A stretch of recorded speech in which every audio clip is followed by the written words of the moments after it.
नमस्कार, मैं विष्णु शर्मा आप सभी का आपके ही अपने चैनल विष्णु एडीपी में हार्दिक स्वागत करता हूं। और आज मैं एक फिर से बहुत ही अच्छी मोरल स्टोरी लेकर आया हूं जो आपको जरूर पसंद आएगी। स्टोरी का टाइटल है बी ड्यूटीफुल। बी यानी बनो या फिर रहो, हो जाओ, क्या हो, ड्यूटीफुल। ड्यूटीफुल का मतलब क्या होता है?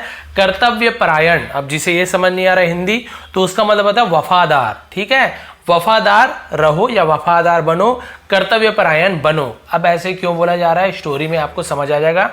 पहला सेंटेंस देखते हैं, पसंद आने में प्लीज लाइक करेंगे। रीडिंग, ट्रांसलेशन सब चीज साथ ही साथ होगा। इंपॉर्टेंट वर्ड्स को और अलग से बता दूंगा आपको। ग्रामेटिकल पोर्शन भी आपको बताऊंगा कौन से टेंस में है, क्या यूज किया गया है, सब चीज क्लियर करने वाला हूं, तो लास्ट तक बने रहेंगे। सबसे पहला सेंटेंस देखिए, इन अ विलेज, एक गांव में। ठीक है, अब देखिए आप बोलेंगे सर में एक गांव ऐसा लिखा हुआ है, तो आप बताइए में एक गांव क्या सही है? ये सही है? नहीं, बिल्कुल नहीं। क्योंकि इंग्लिश वाले हमारे हिंदी को देख के इंग्लिश लिखना, मतलब इंग्लिश में वो स्टोरीज नहीं लिखे हैं कि हिंदी के हिसाब से हम लिखेंगे तो हम लिखेंगे अ विलेज इन, ऐसे नहीं। उनका जो स्ट्रक्चर होता है बनाने का वो बिल्कुल अलग होता है, हिंदी का अलग होता है। ये लोग सब्जेक्ट को क्या करते हैं, पहले लिख रहे हैं, लेकिन ऑब्जेक्ट को बाद में फिर हेल्पिंग, इस टाइप से इनका अलग ही रहता है इनका। तो आप उससे मत कंपेयर कीजिए।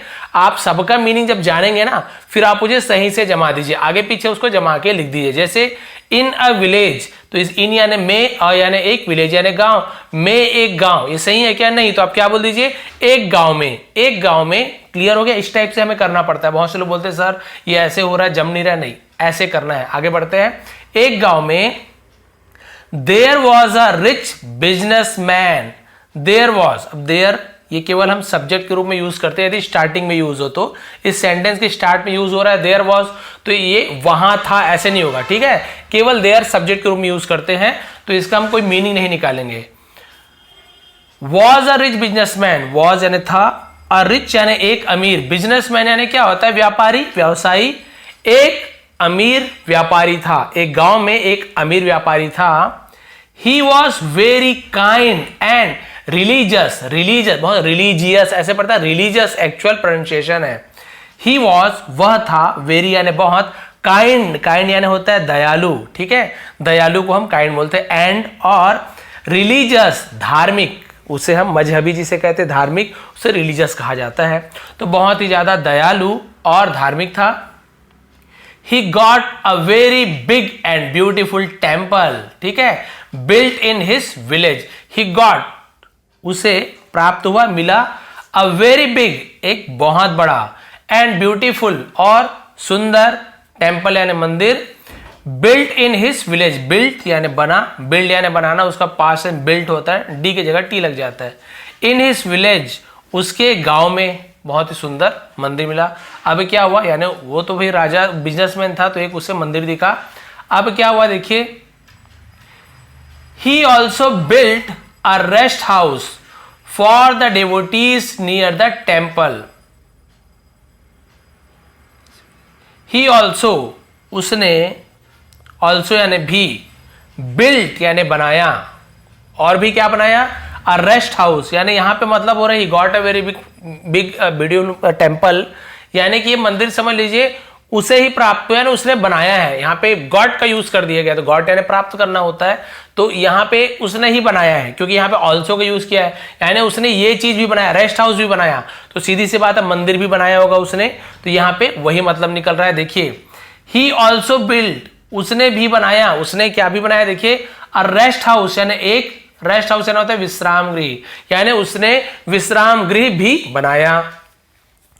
फॉर द डेवोटीज, फॉर यानी के लिए, द डेवोटीज, डेवोटीज यानी क्या होता है? जो भक्तगण होते हैं ना, भक्तों, उनके लिए, तो भक्तों श्रद्धालुओं के लिए विश्राम गृह बनाया। नियर द टेम्पल, नियर यानी पास में, द टेम्पल यानी मंदिर के पास। फिर क्या हुआ?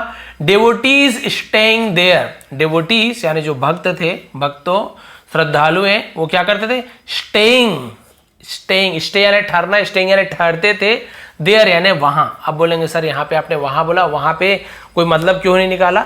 तो आप देख सकते हैं यहाँ पे देयर स्टार्टिंग में यूज हो रहा है सेंटेंस के, तो हम ये सब्जेक्ट के रूप में यूज करते हैं, लेकिन बीच में लास्ट में यूज हो रहा है, तो हम इसका मतलब सही से ही मतलब निकालें। देयर का मतलब क्या था? वहां। तो क्या होगा? श्रद्धालुगण वहां ठहरते थे, रुकते थे। Were serve food free of cost, were यानी थे, क्या थे, सर्व फूड यानी भोजन परोसे जाते थे, free of cost, free of cost का मतलब होता है मुफ्त में, बिल्कुल मुफ्त, उसके रेस्ट हाउस में फ्री में भोजन मिलता था। बिसाइड्स, अभी बिसाइड्स यानी क्या, बिसाइड यानी बगल में होता है, लेकिन बिसाइड्स का मतलब क्या होता है, इसका मतलब होता है इसके अलावा या फिर साथ ही, ठीक है, ये काम के अलावा या साथ ही। Saints and the poor were also given food for free in the temple as well, और इसके अलावा सेंट्स यानी सन्यासियों को, संतों को, साधु संतों को, एंड द पुअर गरीबों को, वर ऑल्सो, वर यानी थे, क्या थे, ऑल्सो गिवन यानी दिए जाते थे, ऑल्सो यानी भी, उनको भी दिए जाते थे, फूड यानी भोजन, फॉर फ्री मुफ्त में, इन द टेम्पल मंदिर में, एज वेल यानी भी, उन्हें भी, एज वेल का यूज करते हैं हम। क्लियर हो गया। तो भाई जो श्रद्धालु थे उन्हें तो मिलता ही था, इसके साथ साधु संत जो कहते हैं और गरीब लोगों को भी वहां पे मुफ्त में भोजन मिलता था। The priest of the temple performed all religious ceremonies, the priest यानी होता है पुजारी, ऑफ द टेम्पल यानी मंदिर, ऑफ यानी का, मंदिर का पुजारी, परफॉर्म यानी कोई कार्य करना, क्या करते थे, ऑल यानी सभी, रिलीजियस यानी धार्मिक, सेरेमनीज यानी होता है समारोह, अनुष्ठान, तो सभी धार्मिक समारोह, धार्मिक अनुष्ठान पंडित मंदिर के पुजारी करते थे। अब क्या हुआ देखिए मेन स्टोरी में, अब आते हैं यहाँ पे, ये तो उसके बारे में बता दिया।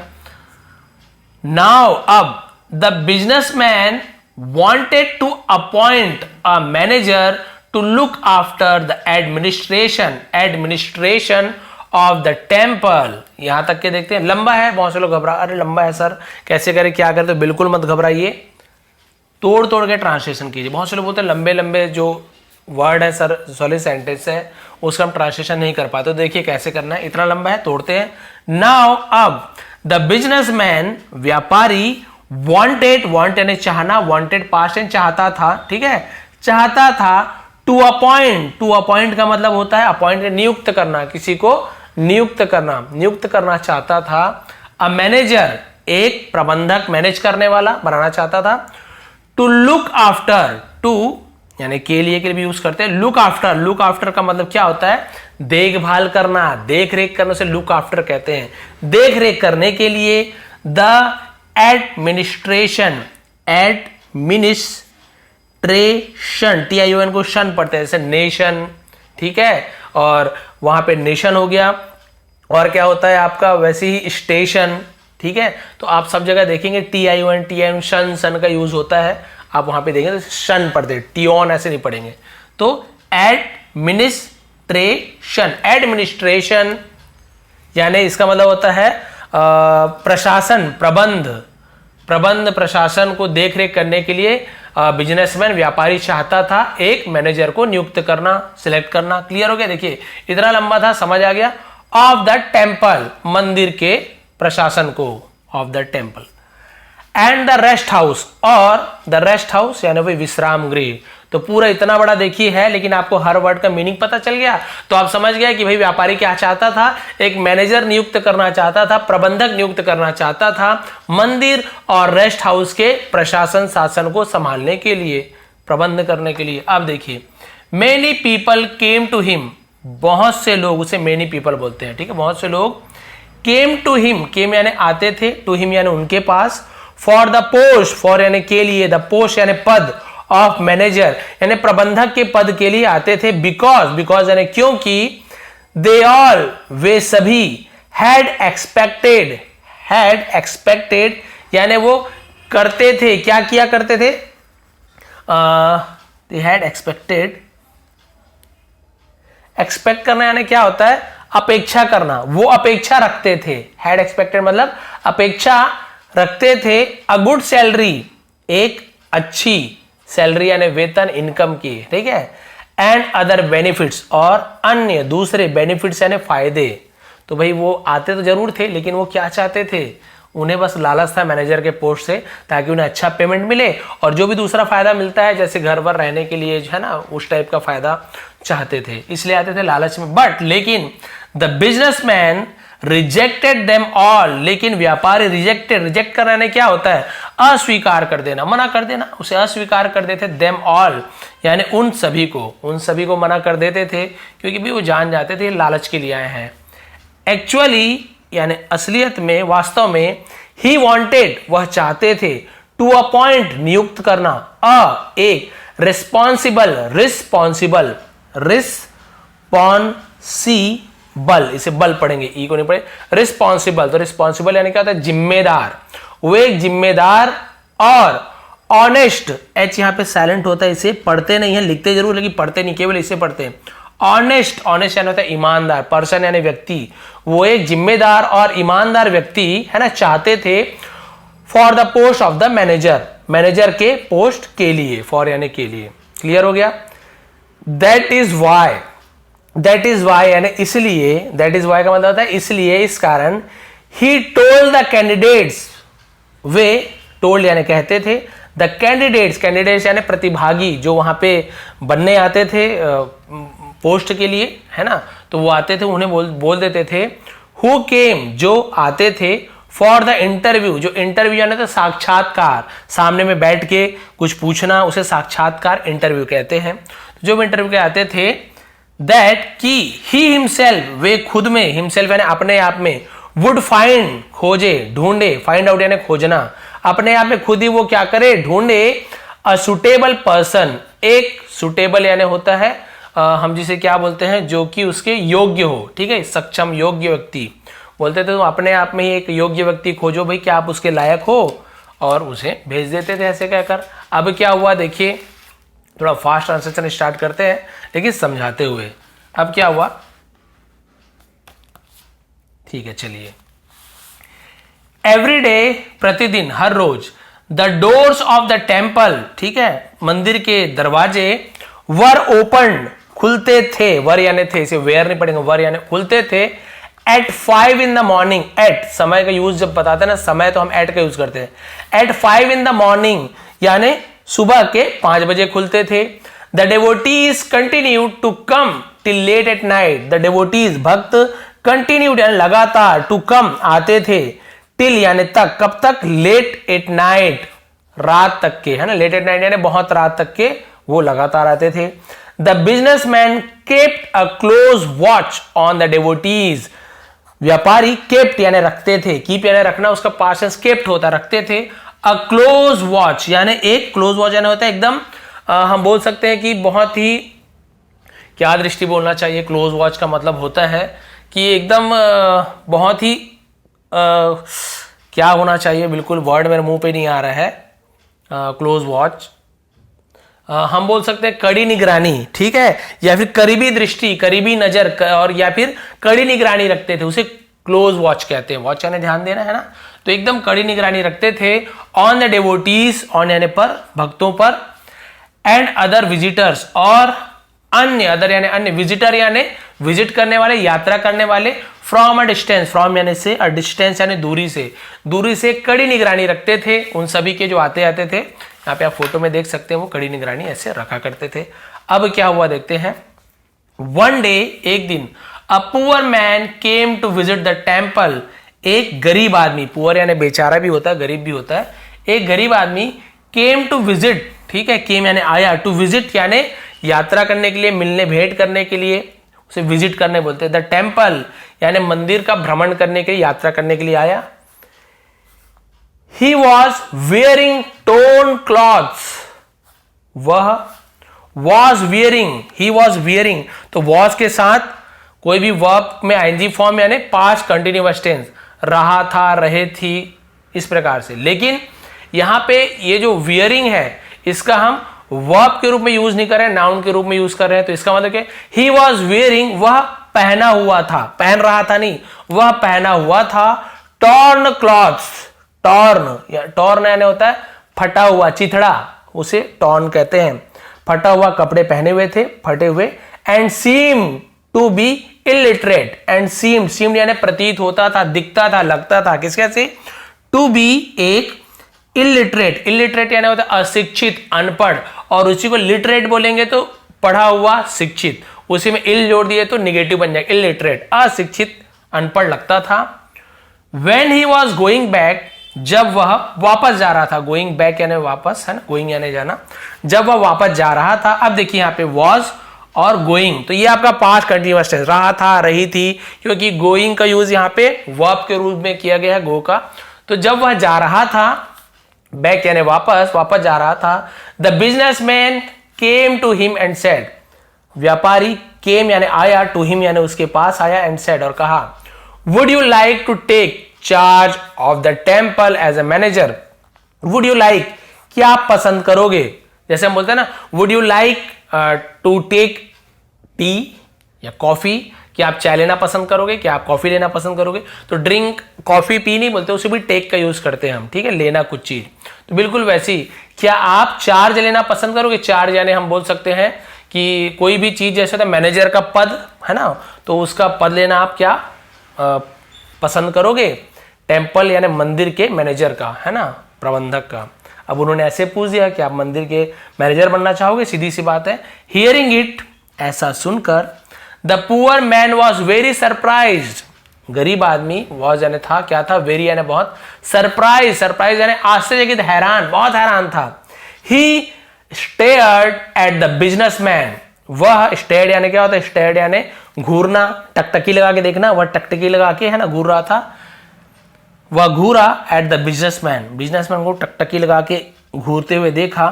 But could not say anything, लेकिन कुड नॉट यानी नहीं सका, से यानी कहना, तो नहीं कह सका, एनीथिंग यानी कुछ भी नहीं कह सका।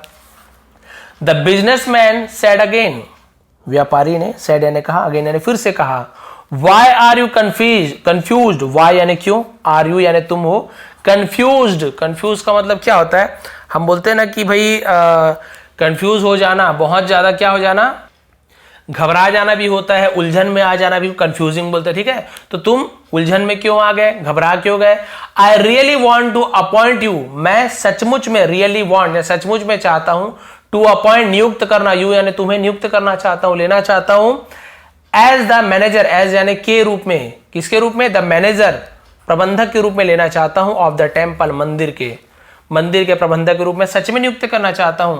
द मैन रिप्लाइड, आदमी ने जवाब दिया, आई एम नॉट एजुकेटेड, मैं, एम यानी हूं, नॉट यानी नहीं हूं, एजुकेटेड यानी शिक्षित, मैं शिक्षित नहीं हूं, पढ़ा लिखा नहीं हूं, and I am very poor, और आई एम मैं हूं, वेरी पुअर बहुत गरीब हूं। How can I manage a temple, how can, how यानी कैसे, कैन यानी सकता हूं, आई यानी मैं कैसे क्या कर सकता हूं, मैनेज यानी प्रबंध करना, है ना, मैं प्रबंध कैसे कर सकता हूं, अ टेम्पल, एक मंदिर का प्रबंध मैं कैसे कर सकता हूं, मैं तो पढ़ा लिखा नहीं हूं। द बिजनेसमैन रिप्लाइड, व्यापारी ने जवाब दिया, I don't need an educated person, I don't, ये डू नॉट को शॉर्ट में डोंट लिख देते हैं, यानी मैं नहीं चाहता, ठीक है, डोंट नीड यानी जरूरत, मुझे जरूरत नहीं है। एन एजुकेटेड, एक पढ़ा लिखा, एन ए से स्टार्ट हो रहा है इसलिए एन का यूज किया गया, नहीं तो अ का यूज करते। एन एजुकेटेड, एक पढ़ा लिखा आदमी की मुझे जरूरत नहीं है, फॉर इट यानी इसके लिए, क्लियर हो गया, पढ़े लिखे आदमी की जरूरत नहीं है। whom आई नीड, whom यानी जो, आई नीड मैं चाहता हूं, इज अ फेथफुल, इज यानी है, अ फेथफुल यानी कि ईमानदार, एंड ड्यूटीफुल, और ड्यूटीफुल यानी क्या होता है, कर्तव्य परायण, वफादार, मैं एक भरोसेमंद, सॉरी फेथफुल यानी भरोसेमंद, और एक वफादार, जिसे कर्तव्य परायण बोलते हैं, व्यक्ति चाहता हूं, मैं कोई पढ़ा लिखा व्यक्ति मुझे नहीं चाहिए, जरूरत नहीं है, पर्सन यानी व्यक्ति। I have been observing you for the last several days. अब यहां पे देखिए कौन सा टेंस का यूज किया गया है, हैव यानी सीधी सी बात है आपका प्रेजेंट टेंस की, है ना, प्रेजेंट टेंस में बात हो रही है, हैड होता तो पास्ट टेंस, अब है में समझ आ गया कि चलिए सर ये प्रेजेंट टेंस का है। अब देखते हैं, हैव बीन का यूज कब होता है, आपका होता है हैव बीन के साथ यदि आपको टाइम भी दिया हो, देखिए फॉर का यूज हुआ, सिंस या फॉर का यूज होता है, और लास्ट सेवरल डेज यानी समय का भी बताया, इतने दिन से, इतने रात से, इतने महीनों से, है ना, तो वहां पे समय भी दिया है। तो जब हैव बीन का यूज हो, फॉर या फिर सिंस का यूज हो और समय का यूज हो, तो आपका ये यूज होता है प्रेजेंट परफेक्ट कंटिन्यूअस टेंस, जहां पे रहा हूं, रही हूं, लेकिन समय के साथ दिया होता है, रहा हूं, रही हूं, लेकिन समय के साथ। देखिए आई हैव बीन ऑब्जर्विंग, मैं ऑब्जर्व करना यानी ध्यान देना है ना, मैं ध्यान दे रहा हूं, यू यानी तुम पर, मैं तुम पर ध्यान रख रहा हूं। फॉर, देखिए फॉर का भी यूज हुआ है। The last several day, the last यानी पिछले, सेवरल यानी कुछ दिनों से, सेवरल डेज यानी कुछ दिनों से, पिछले कुछ दिनों से। अब फॉर का यूज क्यों किया गया है? क्योंकि पिछले कुछ दिनों से, लेकिन कितने दिनों से क्लियर नहीं है, कौन से दिन से क्लियर नहीं है, दिन का नाम क्लियर नहीं है, तो हम फॉर का यूज किया। अब यही पता रहता कि मैं सोमवार से तुम पर नजर रख रहा हूं, ध्यान दे रहा हूं, तो यहां पे सिंस मंडे, ठीक है, सिंस मंडे का यूज होता वहां पे। मैं तुम्हारा सन 2011 से ध्यान रख रहा हूं, तो वहां पर भी सिंस है ना 2011 यूज होता। तो हमें टाइम पता है, समय एकदम क्लियर है ना, तो फॉर की जगह सिंस का यूज करते हैं। नहीं पता से इतने दिनों से, कुछ भी दिनों से क्लियर नहीं है, तो वहां पे फॉर का यूज करते हैं। क्लियर हो गया?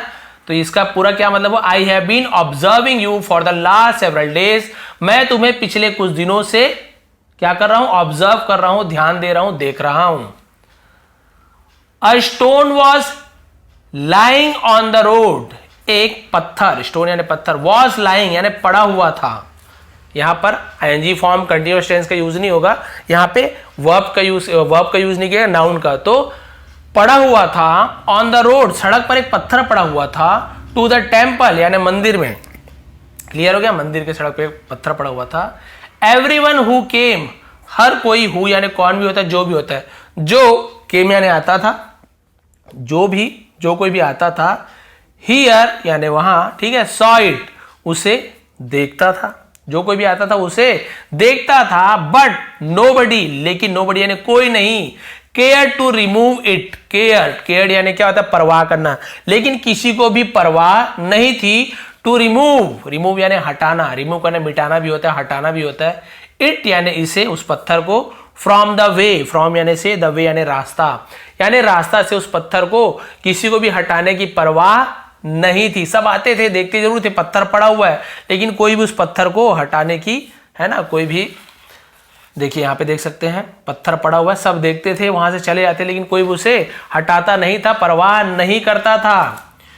You are the only person, तुम हो, द ओनली यानी सिर्फ, है ना, व्यक्ति, तुम सिर्फ या तुम केवल वही एक व्यक्ति हो, हु रिमूव्ड, जिसने, रिमूव्ड यानी हटाया, द स्टोन पत्थर को, फ्रॉम द वे, फ्रॉम यानी से, द वे यानी रास्ते से, तुम ही एक वो हो जिसने पत्थर को रास्ते से हटा दिया। ही कंटिन्यू टू से, उसने कहना जारी रखा, दीज डे, इन दिनों, dutiful people are not easily available, ठीक है, इन दिनों क्या है, जो कर्तव्यपरायण लोग हैं, वफादार लोग हैं, आर नॉट नहीं है, इजिली अवेलेबल यानी आसानी से, अवेलेबल यानी होता है उपलब्ध, आसानी से उपलब्ध या आसानी से आजकल नहीं मिलते कोई भी ईमानदार लोग।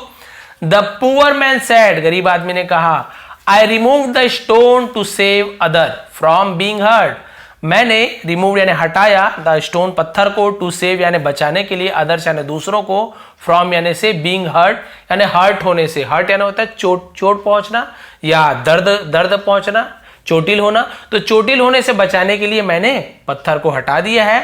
It is an ordinary social work, ये है एन यानी एक, वो क्या है? एक ऑर्डिनरी सामान्य, सोशल वर्क, सोशल यानी क्या होता है? सामाजिक कार्य, ये तो एक सामान्य, है ना, साधारण सा सामाजिक कार्य है, कोई बहुत बड़ी बात नहीं है। एनीवन कुड डू दिस, कोई भी, कुड यानी सकता था, डू दिस कोई भी ये कर सकता था, कोई बड़ी बात नहीं है। And there is nothing so admirable in it, और देयर इज ये भी केवल सब्जेक्ट है, इज यानी है, नथिंग यानी नहीं है और कुछ भी नहीं है। सो एडमायरेबल, सो यानी बहुत, एडमायरेबल का मतलब होता है प्रशंसनीय, तारीफ करने योग्य, इन इट यानी उसमें, और इसमें कोई बहुत बड़ी तारीफ करने वाली बात नहीं है। वो गरीब आदमी बोल रहा है कि भाई ये कोई भी कर सकता है, पत्थर रखा हुआ है, कोई भी हटा सकता है, ये कोई बहुत बड़ी बात नहीं है, तो इसमें आप ये मत सोचिए कि मैं अच्छा आदमी ये वो, तो ये मतलब उसे टाल रहा है, बोल रहा है। अब देखिए, द बिजनेसमैन क्लियरिफाइड, ठीक है, क्लैरिफाइड, उस व्यापारी ने क्लैरिफाइड यानी क्या था? स्पष्ट किया, साफ किया, हिज पॉइंट, अपनी बात, अपनी बिंदु, अपनी बात को साफ किया, बाय सेइंग, कहकर। अब देखिए अपनी बात जो उसने कहा था ना, वो क्या कहकर क्लियर कर रहा है? I need a person who has an inbuilt attitude of serving others by performing his duties honestly. ठीक है, अब इसे भी तोड़ के, आई नीड, मैं चाहता हूं, अ पर्सन, एक व्यक्ति, हु हैज, हु यानी जो, हैज एन इनबिल्ट, हैज यानी हो, जिसके पास हो, हु हैज, किसी के पास हो, एन इनबिल्ट, इनबिल्ट यानी अंदर, मतलब खुद में पहले से ही, उसे इनबिल्ट कहते हैं, पहले से ही क्या हो, एटीट्यूड, एटीट्यूड यानी क्या होता है, हम बोलते हैं ना कि भाई उसे हम बोलते हैं जिसमें स्वाभिमान हो खुद का, यानी कि मनोभाव होता है, मनोदृष्टि, अभिवृत्ति, रवैया जिसे कहते हैं। ठीक है, जिसमें कौन सा रवैया हो, ऑफ सर्विंग, सर्विंग यानी सेवा करने की, अदर्स, दूसरों की सेवा करने की, जिसके में खुद में उसके मन में रवैया हो, भाव हो, मनोभाव हो, बाय परफॉर्मिंग यानी कर कर, क्या करके, हिज ड्यूटीज ऑनेस्टी, अपनी कर्तव्य को, ठीक है, ऑनेस्टली यानी ईमानदारी से। ठीक है, मैं ऐसे व्यक्ति चाहता हूं जिसमें खुद में उसके अंदर ऐसा मन की भावना हो कि वो अपने काम को जिम्मेदारी से करे, ईमानदारी से करे, मुझे ऐसा व्यक्ति चाहिए। A responsible person like you can do his work honestly and efficiently. So एक जिम्मेदार व्यक्ति लाइक यू यानी तुम्हारे जैसा, कैन डू कर सकता है, हिज वर्क अपने काम को, ऑनेस्टली यहां पर भी एक्सेलेंट है, ईमानदारी से, एंड एफिशिएंटली। ठीक है, एफिशिएंटली का मतलब क्या होता है, इसे हम एफिशिएंटली ऐसे पढ़ते हैं, एफिशिएंटली, एफिशिएंटली का मतलब होता है कुशलता पूर्वक, बहुत ही अच्छे तरीके से जो इस काम को कर सके। सो इसलिए आई हैव डिसाइडेड, ये आपका हैव के साथ डिसाइड का थर्ड फॉर्म, ये आपका प्रेजेंट परफेक्ट टेंस, किया है, दिया है, लिया है। आई हैव डिसाइडेड, मैंने निर्णय लिया है, मैंने फैसला लिया है, टू अपॉइंट यू, तुम्हें नियुक्त करने का, एज द मैनेजर, मैनेजर के रूप में, एज यानी के रूप में, ऑफ दिस टेम्पल, इस मंदिर के। तो भाई मैंने फैसला कर लिया है तुम्हें इस मंदिर के मैनेजर के रूप में अपॉइंट करने का। हियरिंग दिस, ऐसा सुनकर, the poor man couldn't say anything, गरीब आदमी, कुडंट यानी कुड नॉट को कुडंट शॉर्ट मिलते हैं, नहीं कर सका, से यानी बोलना, तो बोल नहीं सका, कह नहीं सका, एनीथिंग यानी कुछ भी नहीं बोल सका। ही एक्सेप्टेड, इसे भी एक्सेप्टेड ऐसे पढ़ते हैं लेकिन एक्सेप्टेड भी बोलते हैं। ही एक्सेप्टेड, उसने स्वीकार किया, द रिस्पॉन्सिबिलिटीज, रिस्पॉन्स इससे तो बताया था क्या, बिलिटीज, रिस्पॉन्सिबिलिटीज यानी जिम्मेदारियों को, गिवन टू हिम, जो उसे दिया गया था, एज द मैनेजर, मैनेजर के रूप में, ऑफ द टेम्पल यानी जो भी मंदिर के मैनेजर के रूप में उसे जो भी रिस्पॉन्सिबिलिटीज, जिम्मेदारियां दी गई थी, उसे उसने स्वीकार कर लिया। ही मैनेज द टेम्पल अफेयर्स, उसने मैनेज किया, प्रबंध किया सही से। ठीक है, टेम्पल यानी मंदिर के, अफेयर्स यानी मामलों को, मंदिर का जो भी काम था, मामला था, उसे उसने ठीक से टैकल किया। टू द सेटिस्फैक्शन, सेटिस्फैक्शन यानी क्या होता है, संतुष्टि के लिए, ऑफ द बिजनेसमैन, जो व्यापारी के संतुष्टि के लिए उसने सब काम को अच्छे से किया, वो अपने फायदे के लिए नहीं किया। उसने ये देखा कि भाई व्यापारी ये चाहता है, ईमानदार व्यक्ति, और मुझे ही बनाना चाहता है, तो उसने व्यापारी के संतुष्टि के लिए मंदिर का कार्यभार संभाला और अच्छे से किया। तो इससे में मोरल क्या मिलती है, we should always perform our duty honestly. We should, हमें चाहिए, ऑलवेज यानी हमेशा, हमेशा क्या चाहिए, परफॉर्म यानी करना, हमें हमेशा करना चाहिए, आर यानी हमारी, जिसे अवर पढ़ते बोले लेकिन एक्चुअल आर है, हमारी ड्यूटी यानी जिम्मेदारियों को, ऑनेस्टली ईमानदारी से। ठीक है, तो हमें अपनी जिम्मेदारियों को, अपने कर्तव्यों को ईमानदारी से करना चाहिए। तो भाई आप सभी को पता है कि बहुत से लोग, आप भी हो सकते हैं, कई बार आपने देखा होगा, पत्थर पड़ा है, टायर पड़ा है, कुछ भी पड़ा है सड़क में, मन में सोचते भले हैं कई लोग, अरे अरे पड़ा है, हटा देता, क्या देरी हो रहा है, निकल जाता, ये अलग चीज़ है, सोचे तो कम से कम। कई लोगों को कोई मतलब ही नहीं है, बाजू से कटिंग मार के निकल रहे हैं, लेकिन कई लोग इसके जैसे भी होते हैं, और खासतौर मेरी भी आदत है, ज़्यादातर भाई कहीं बहुत ज़्यादा लेट हो रहा है, एकदम रुकने का समय ही नहीं है, बहुत भीड़ है, अलग चीज़ है, लेकिन मेरे पास समय हर चीज़ है, तो मैं भी यदि कहीं पे कुछ देखता हूँ, जैसे कई बार क्या होता है, नारियल पानी पी के, बड़े बड़े नारियल को, ठीक है, सड़क पे फेंक देते हैं, वो गैर जिम्मेदार नागरिक होते हैं, सड़क पे फेंक दिए, सही जगह फेंके नहीं, वो तो बस से फेंक दिए, उन्हें कोई मतलब नहीं है, केले का छिलका फेंक दिए। लेकिन सोचिए कोई बाइक से स्पीड से आ रहा है और नारियल का टुकड़ा उसे दिखा नहीं, इतना बड़ा बड़ा नारियल होता है, टकरा गया, तो वो बाइक वाला तो बेचारा गिरेगा ही, साथ ही साथ वो जिससे टकराएगा, कार से टकराएगा या किसी आदमी से टकराएगा, तो उनका भी एक्सीडेंट होगा, उनका भी दुर्घटना होगा। कारण क्या होगा, वो एक नारियल का टुकड़ा। तो यदि आप हो सके भीड़ सब थोड़ा सा हट जाए या थोड़ा सा रुकवा लीजिए, उस नारियल को हटा दीजिए। तो कई लोग बोलेंगे मूर्ख है, बेवकूफ़ है, ये क्या कर रहा है। कई लोग बोलेंगे हाँ बहुत अच्छा आदमी है। हमें लोगों की नहीं सुनना है, लोगों का काम है कहना, ठीक है। कुछ तो लोग कहेंगे लगाना है, तो हमें कुछ नहीं करना है, उसे अपने आप हटा दीजिए। आप देखेंगे आप जब वो हटाने के बाद आपके मन में खुद एक खुशी होगी, एक प्रसन्नता होगी कि अरे मैंने आज बहुत अच्छा काम किया है। हो सकता था किसी की एक्सीडेंट होती तो मैंने आज उसकी जान बचा ली है। अपने आप मन में खुशी होती है। आप लोग करके देखिए। हमने ये कब सीखा, पापा चाचा हमारे जो भी उनसे हमने सीखा है। कांटे पड़े होते हैं रास्ते में, वो लोग क्या करते हैं, उठा के साइड में रख देते हैं। बहुत सारे कांच के जो है टुकड़े पड़े होते हैं, वो तो वहां से निकल जाएंगे, उन्हें तो नहीं गड़ेगा, लेकिन हो सकता है उनके पीछे कोई आ रहे उन्हें गड़ जाए, तो उसे भी उठा के वो लोग ऐसे जगह रख देते हैं पेड़ के नीचे आसपास कि जहां किसी का पैर ना पड़े, मुश्किल हो पड़ना, तो वैसी जगह वो लोग रख देते हैं, फेंक देते हैं। तो इस प्रकार से भाई आप लोग भी अपनी ड्यूटीज कर्तव्यों को अच्छे से निभाइए। आम नागरिक का जो भी जिम्मेदारी आप सभी जानते हैं, कचरा यहाँ नहीं फेंकना है, डस्टबिन में फेंकना है। डस्टबिन नहीं है थोड़ी देर रख लीजिए, जहाँ मिले, जहाँ पे लगे कि यहाँ फेंक सकते हैं वहाँ फेंकिए, कहीं भी रास्ते पे नहीं फेंकिए। तो ये सब हमारे कर्तव्य होते हैं, रिस्पॉन्सिबिलिटीज होते हैं, जिसे हमें ड्यूटीफुल होकर निभाना होता है। तो भाई ये थी आज की स्टोरी, ये थी आज की मोरल। थोड़ी भी पसंद आई हो प्लीज़ लाइक करेंगे, शेयर करेंगे। आप सभी का बहुत बहुत धन्यवाद। आपका दिन शुभ रहे। स्क्रीनशॉट फेसबुक पेज में, जिसका लिंक मैंने नीचे दिया हुआ है, इसके अलावा आपको यूट्यूब कम्युनिटी में बहुत जल्द प्रोवाइड कर दूंगा। बहुत बहुत धन्यवाद।